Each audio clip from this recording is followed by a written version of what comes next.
Hello, you wonderful people. Thank you for joining me for this new playthrough of mine for an old game.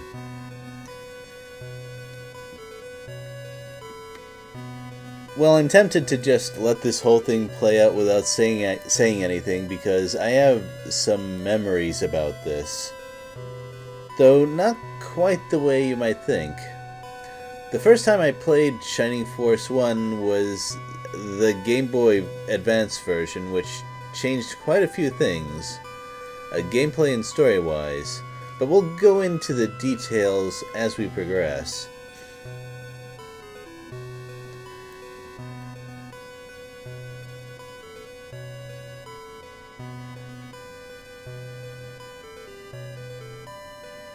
It feels strange to me because even though the introduction and a lot of the game is about demons and all kinds of other evil things, the overall feel I get from this game is something very cheerful and upbeat. Well, maybe not the very start, but it comes out in the details, believe you me. And something else I noticed is that they don't hide the robots. If you've ever played the Might and Magic games, you'll know that it's a fairly common thing for it to all be standard sword and sorceries, and then towards the end, robots and blasters and stuff. But in this game, it's right there. Right in the intro. And they don't particularly hide it in the gameplay either. Well, you don't fight robots until later, but well, I'll show this stuff off.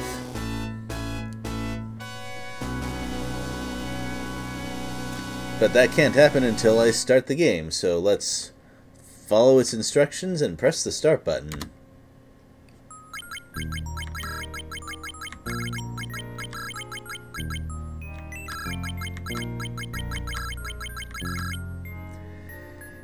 In the Game Boy version, this character is reading about this stuff like it's in the past, and the whole game is you kind of reading this storybook to her, and I think I kinda prefer that interpretation of things.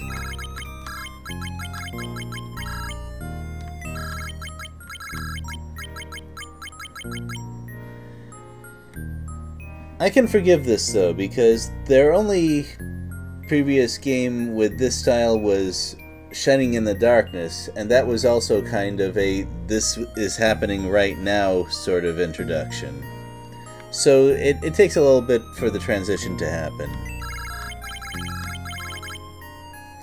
And also, as if you couldn't tell before, I'm doing live commentary this time.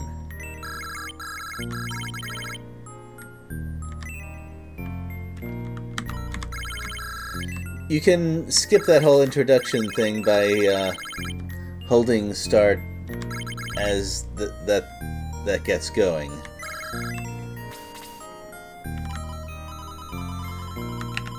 Canonically, this character's name is Max, but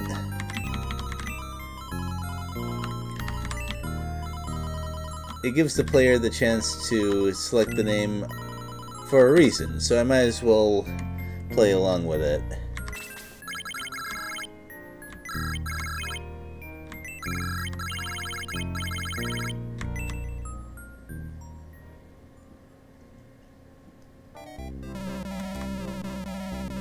Whoa, whoa, okay.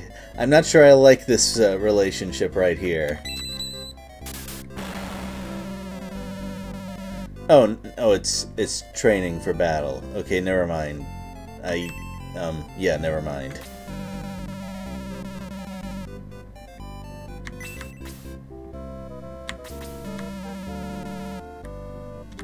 I'll tell you when I've had enough. Just let me... I'll take all three of you on. By the way, since I'm playing this live, my controls are going to click a lot. I keep telling it to not make so much noise because it's rude, but it never listens. Oh, this is the old style of controls where pressing the button in front of something you can interact with still brings up the menu. That sort of thing is fixed in later Shining Force games.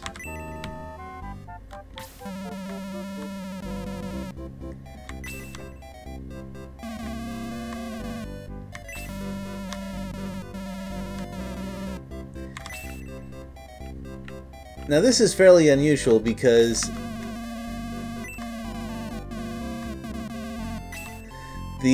everyone you're talking to seems to already know the stuff that's happening in the intro, and I think that's fair. A war like that is not really something you keep secret. Oh, and speaking of controls, holding down the C button will automatically continue through decisions and text prompts, which is a little unusual. Like, holding down the button in front of him will open the menu and then automatically select talk. And this will happen even if you're in front of something you can't talk to. It takes a little getting used to. I'm more used to control styles where if it reaches the end of a page of text you have to manually let go of the button and press it again. And this also happens during battle prompts and battle message displays.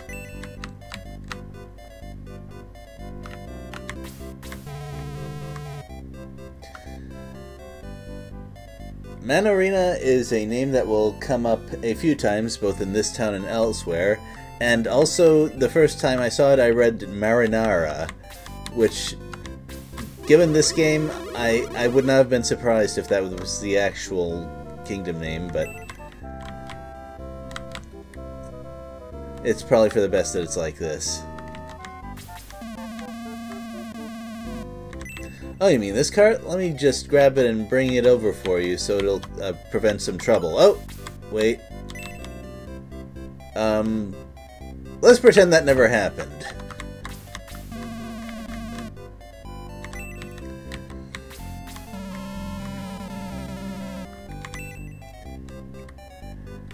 There are little ways that you interact with the world around you like that every now and then. Just move to the left. To the left. There we go. Thank you. Oh.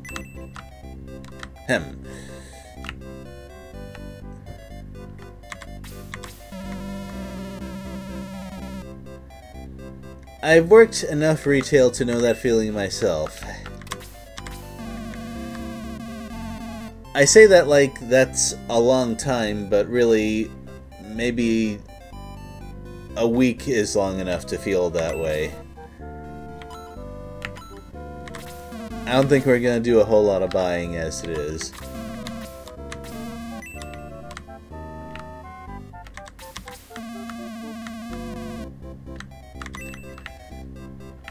Well, no wonder everyone's talking about the war and stuff. It's happening just outside. Oh, now I really want to talk to him. Sure.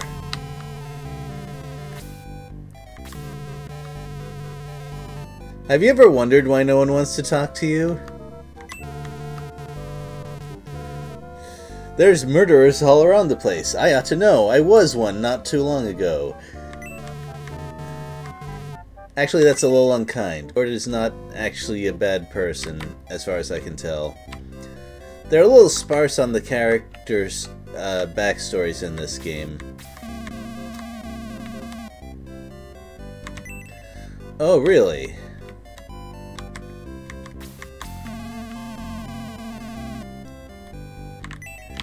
Man, Lord Varios just about knocked me out and they're jealous of that.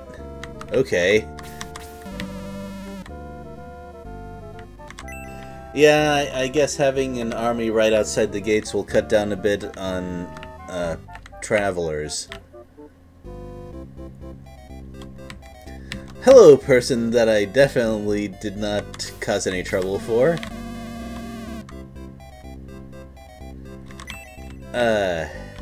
Well, So do we have talking dogs in this game? Well, not that kind anyway.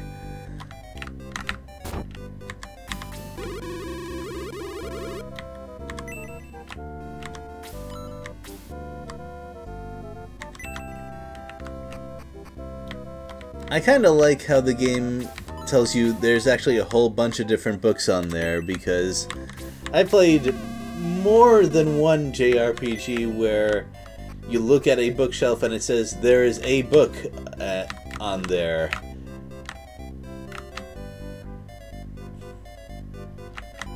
Well, I think we've done just about all the exploring we can. And the thing is, Shining Force is known for all of the battles, and we are definitely going to see plenty. Definitely and probably. You're going to hear those two words quite a bit in my playthroughs. I control it as best I can, but... Anyway. In Shining Force 1 and 2 especially, and 3 as well, there's a lot of walking around town, talking to people, sometimes doing fun stuff, and picking up the occasional item.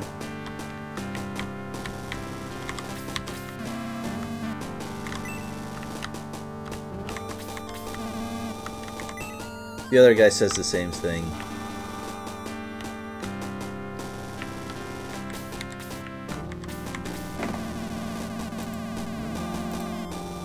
Uh-oh. Now, if you've never played Shining Force before, you'll notice something here. Yep, we've got Centaur Cavalry. It makes sense to me. Well, that's a little unfair. On the other hand, it'll save me a lot of trouble if that's actually true. I can just go home and let the game play itself out without me. I find it difficult to believe that it's that much more rough than Varios' training, considering what just happened. And yet, as we noticed, Max is the sort of person who comes back and says, "We're not done yet, are we?"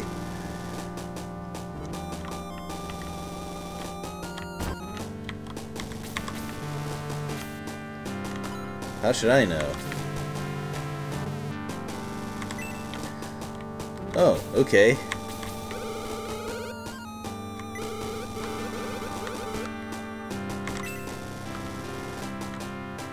That's an amount of respect towards the king that I don't always see in these games. I wasn't asking about treasure, but since you mentioned it, let's take a look. Hi there. Huh? Don't call me. Who do you think you're talking to? It was worth a try, I guess. Just far enough so you can see all the treasure chests back there. I see what you've done there, game developers.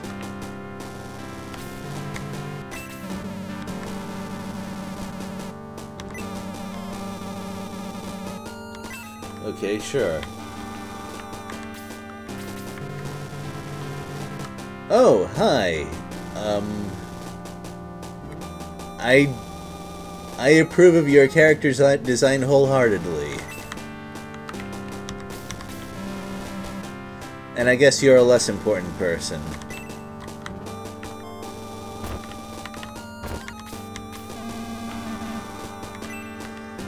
Well, before we talk to the king, always explore. Okay, sure. Sounds fun to me. Oh, that's how it is. I'm gonna block your view. I'll stay here for a few seconds because I got things to do. Dang it, you win this round!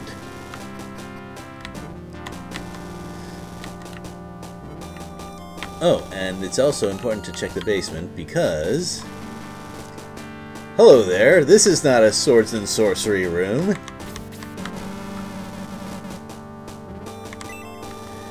And these people are acting like it's just a normal thing, because, hey, let me out of here.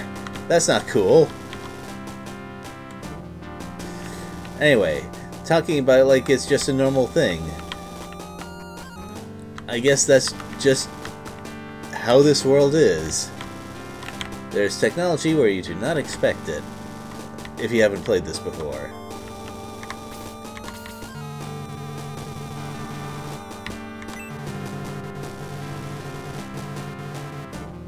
Okay.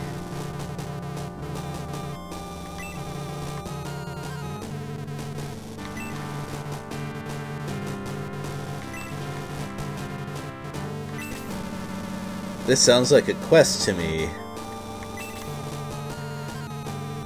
Well, we'll have a small group.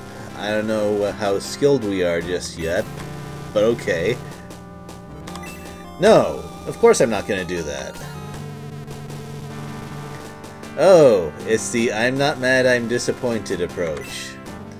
And also the game will not progress without you saying yes approach.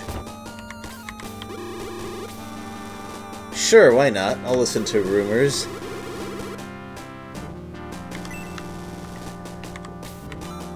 We are guaranteed to meet that person at some point. I'd like to read some of these.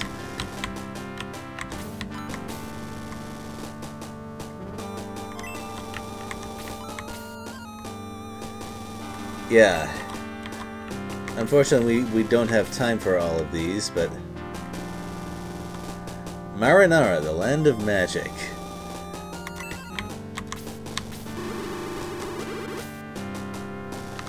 Nope. Is it tasty? Okay. There's that too, I guess.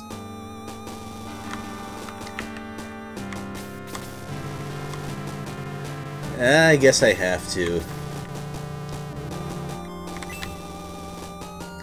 So I guess we're going to walk around town and talk to a whole bunch of people, and that'll be a little bit of... Oh. Never mind.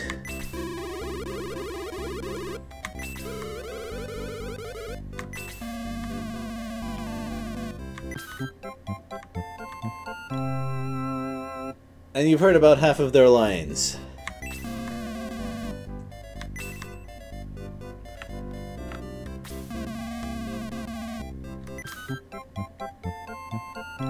And Lo is almost out of lines as well. I wonder if they originally intended to have a kind of recruiting sequence in town, but they kinda decide to skip it and do that instead.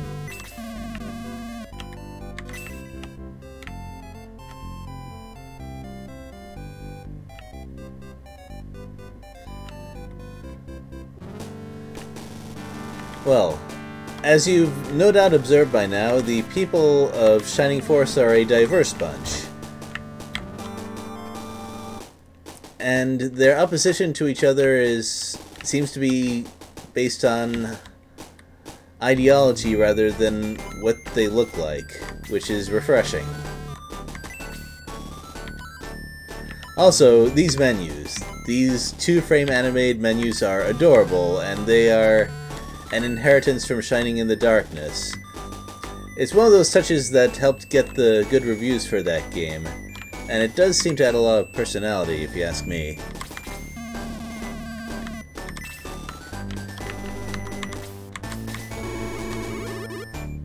There, now you've heard all of their lines. They were originally intended to say different things dependent on what chapter of the game you were in, and that was added later on in the Game Boy version. But this is not that, so we got to just settle for what we got. I mentioned cartridge memory limitations when talking about Phantasy Star 3, and that was a big deal for this game as well. The memory capabilities of Genesis games were eventually expanded, but that was not what they had to work with at the time of this game, so I think we can forgive a lot. Oh, we didn't check back here.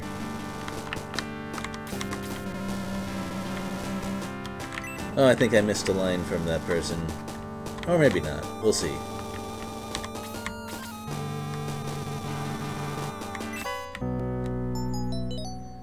That is not going to buy a whole lot, but...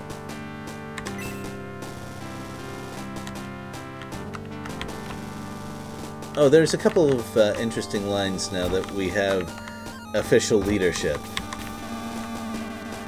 For example, I don't remember anyone calling our group the Shining Force. It's just kind of a name that the group picks up over time. I guess we have to have a title drop in there somewhere.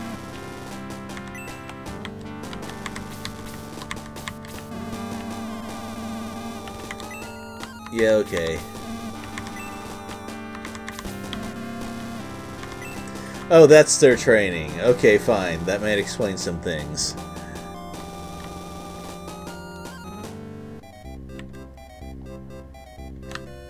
Practicing their sir, yes sir. Well,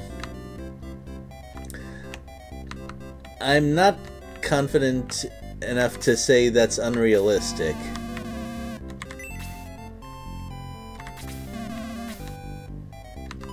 Oh, we could actually buy quite a few medical herbs with that if we wanted to.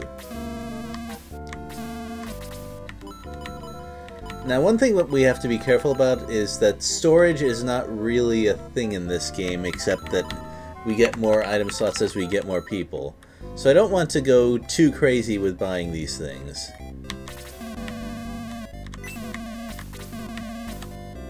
Also, slightly annoying is that you do have to buy and assign things one at a time, although with the restricted inventory space, I think that's more or less okay.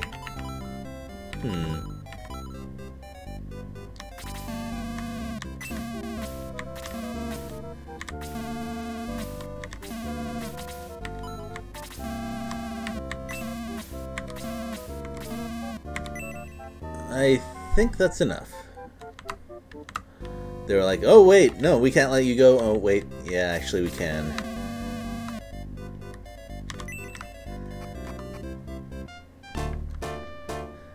We don't travel by cart a whole lot.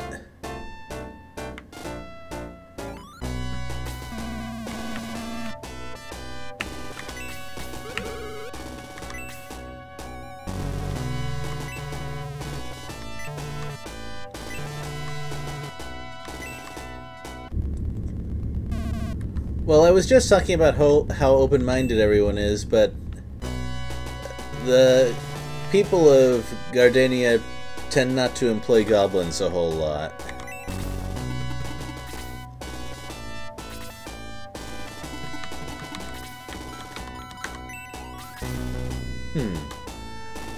It's a little tough to tell from the character sprites, but I'm fairly sure that Luke and Gord are dwarves. Anyway, let's talk a little bit about Monster AI. It's rather heavily scripted in this game. Perhaps more so in the early battles. For example, these goblins will form a line and then just stand there.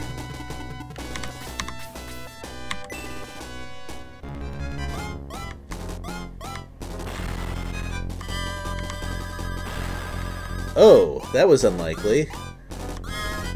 But not unwelcome. Well, I got some things to explain. Counterattacks are very rare to happen in this game, so Shining Force rewards aggression a bit more than some other strategy games I've played. Things like double attacks, dodges, and counterattacks all happen randomly and with no regard to anyone's stats. So, for example, speed does not affect your accuracy or evasion, or your chance to double attack. Oh, about Hans here. Hans is an archer, and archers are known for not being very good in Shining Force. In particular, they're known for being fragile, but also not gaining good attack or really much use at all. And the reason that people think such a thing is because in at least Shining Force 1, it is true. Also, it's mostly the case in Shining Force 2. There's something about strategy or tactics games and archers. I don't know what it is. But it's definitely not the case in Tactics Ogre.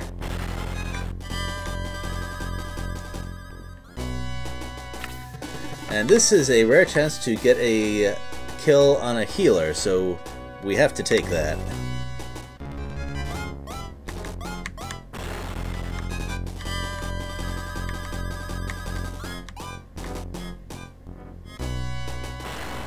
Experience is based on how much damage you deal, and of course whether you get the kill or not. Shining Force and other strategy RPGs tend to have two main goals to them. One is to win the battle, of course, and the other is to give experience to the people who you want to get it. And these two things are sometimes at odds with each other.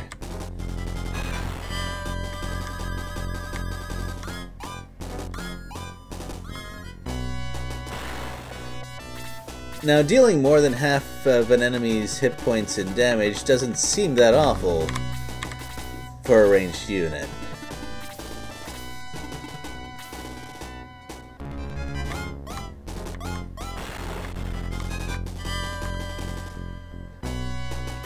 Now, I am using a couple of patches on this game, or one patch that does a couple of things.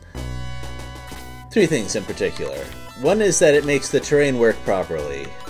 The original game is a little bit bugged, so that the tile that you're standing on is not necessarily the tile you get for defense purposes. Another is that any experience you get in excess of what you need to level up transfers over to your next level. This is the case in future Shining Force games, but not this one.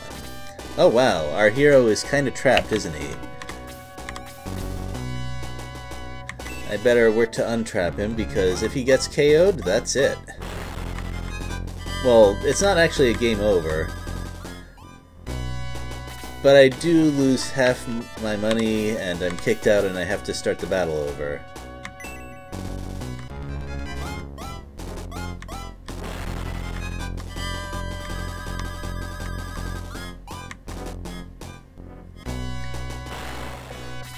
It's important to remember that once your character level meets or exceeds the unwritten enemy character level,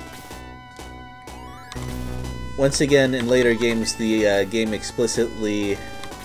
No, wait, I'm thinking of the wrong thing. Anyway, when it equals or exceeds the enemy's unwritten character level, the experience you get starts to drop off sharply. So if you're interested in getting the most total experience per battle, it's good to distribute things more or less evenly. Like a dirty communist.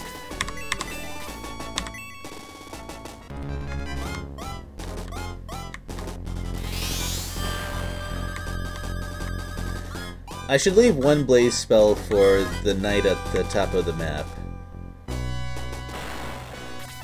Because, being a knight, it tends to have rather high defense. You'll notice that Ken's attack range is very versatile. Well, that's knights in general. There's spears like this, which can be used at range 1 or 2. And then there's lances, which usually have higher attack power, but they are strict melee. And of course, it's advisable to bring one of each so that you can attack however you want. And this game has very strong critical hits. That's straight up double damage. And that's another reason to be careful, because there are some enemies in this game that hit very hard. For example, when I was trying out this game to kind of refresh myself a little bit and get used to the Genesis style, the I got my main character killed in one shot by the Rune Knight up on top. Now, this game doesn't have especially heavy penalties for getting one of your characters killed.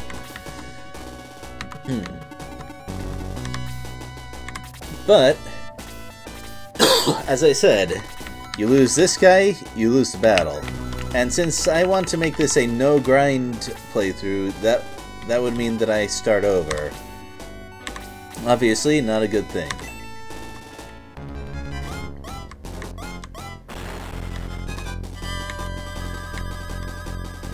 I believe the 30% refers to your defense status increased by 30%.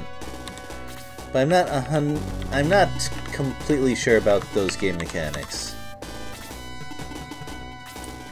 Oh, you're chasing after her, are you? Probably better than chasing after the main character, though. What makes enemy attacks especially dangerous is that enemies and your characters can also rarely attack twice, and if you're exceptionally unlucky, this can be combined with crits, so you can take 3 or technically 4 hits worth of damage in one exchange. That almost never happens, but it does mean that keeping the main character away from strong enemies is very important.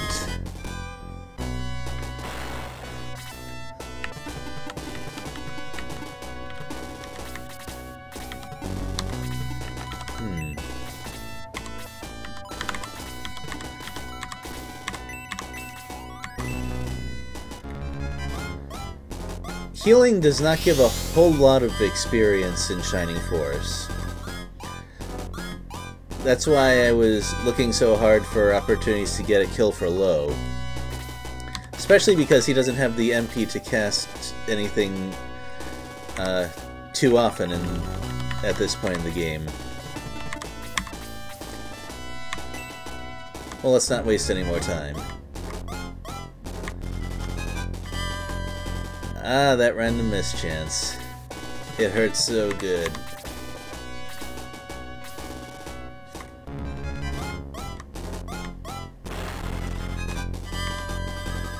Yeah, Luke is one of the tougher people on my team.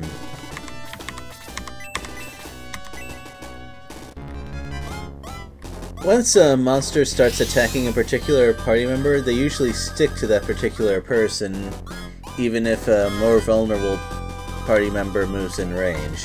It's rather unlike things like Fire Emblem in that way.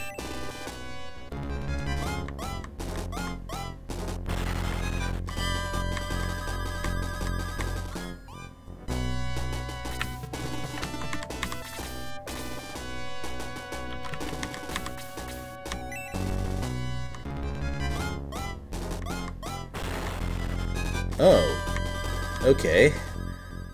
So, fun fact, the minimum damage you can do in this game is 1 damage. So, I think it might be worth sending Low to finish off the Rune Knight. I'll have plenty of opportunities to level up everyone else.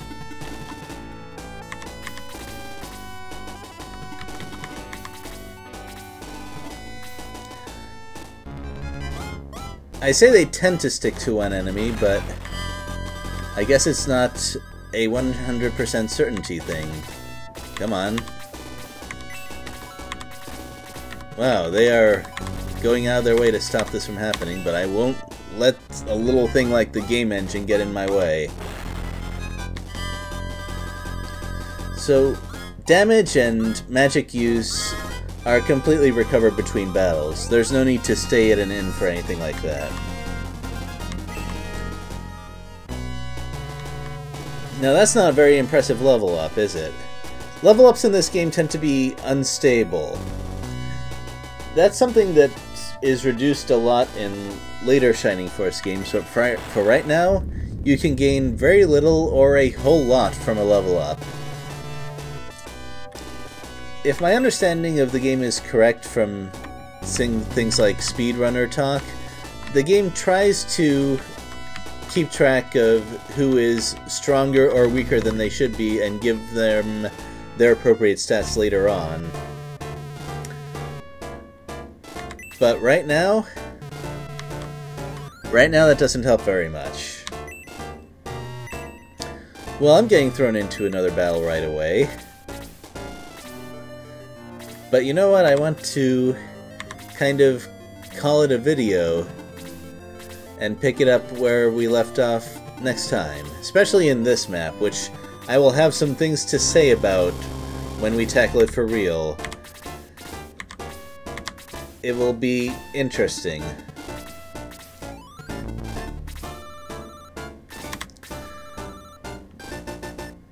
Well, the main character has a spell called Egress, which takes you... well, it usually takes you back to the last town you visited, but since we're fighting to get there,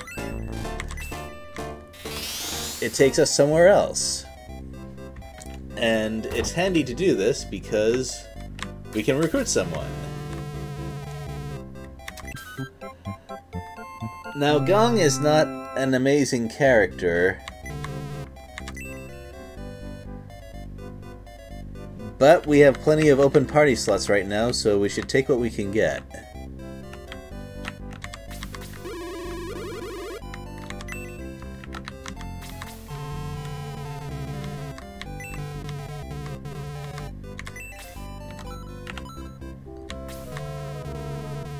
Sure.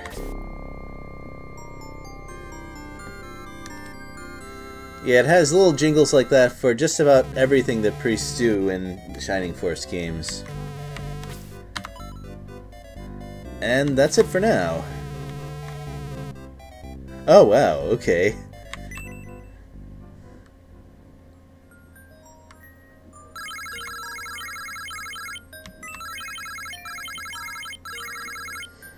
Don't worry, I'll be back to make the next video soon enough. I'll see you then. Bye.